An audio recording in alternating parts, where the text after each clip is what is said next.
ఇచ్చిన ఇవాళ అవన్నిటిని కూడా స్పోర్ట్స్ యూనివర్సిటీకి మనం ఈరోజు డెడికేట్ చేస్తున్నాం.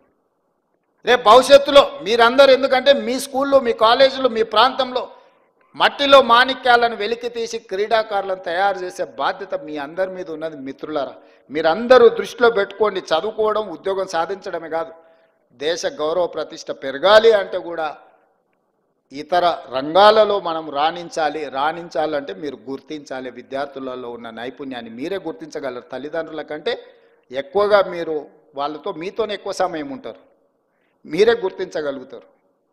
మీరందరూ ఆ దిశగా ఆలోచన చేయండి. ఆ దిశగా మనందరం ప్రయాణం చేద్దాం, మనందరం కలిసి పనిచేద్దాం. ఎస్, కొన్ని సమస్యలు ఉన్నాయి, ఉండొచ్చు, కానీ సమస్యల మీద చర్చించుకుంటూ సమస్యలు పరిష్కారం కాలేదు కాబట్టి ప్రభుత్వానికి సహకరించమని ప్రభుత్వ ఉద్యోగులు ఎవరన్నా అనుకుంటే ఇంకా మన పరిస్థితులు దిగజారిపోయి నెల నెలా జీతభత్యాలు ఇచ్చుకోలేని పరిస్థితికి పడిపోతాము.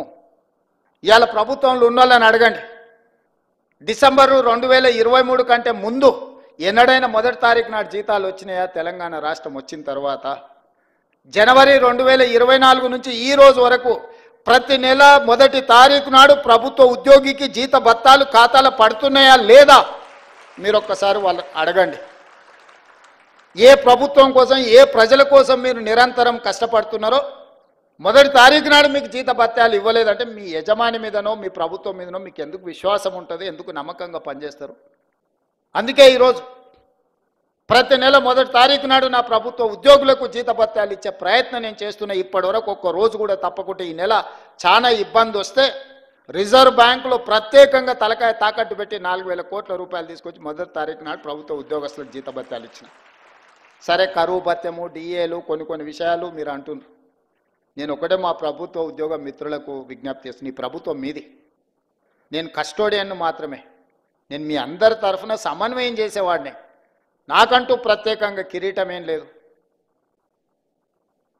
నాకేదో పెద్ద స్ట్రేచర్ ఉందని కొంతమంది మా స్ట్రేచర్ పెద్దదని.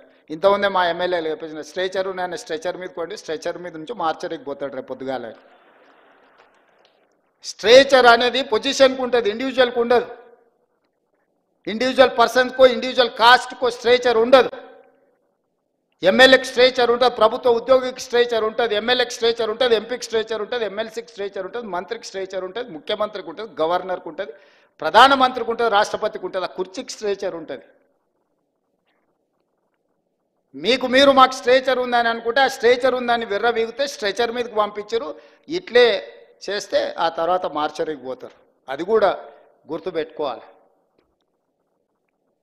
అందుకే ఈరోజు మా ప్రభుత్వ ఉద్యోగ మిత్రులకు నేను విజ్ఞప్తి చేస్తున్నా.